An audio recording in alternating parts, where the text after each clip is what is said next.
Let's talk about regulators real quick. For a lot of the guys that play in the tournament season, the first event's this weekend called Ninja Ball. I've been seeing a bunch of tanks come in where people are blowing the 1.8K burst disc that we have to repair. This generally blows because the tank has never been serviced before.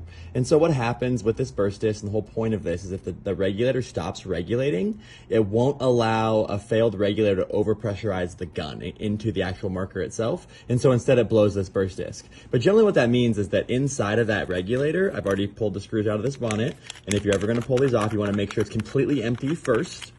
It generally means that one of these two O-rings here has failed, and if we ever take them apart, you generally want to replace both of them. But these O-rings force the air to go through the actual piston to get regulated.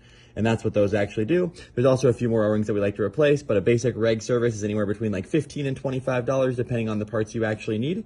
If you've been using your regulator for a continued amount of time and you haven't ever serviced your regulator, like get it into us so I can help you do it so we can make sure it doesn't fail on you while you're playing. So let me know if you have any questions, but yeah, regulator service is super important. $15 to $25 is generally about the cost of it. And let me know if you need to get it done and stop by the shop.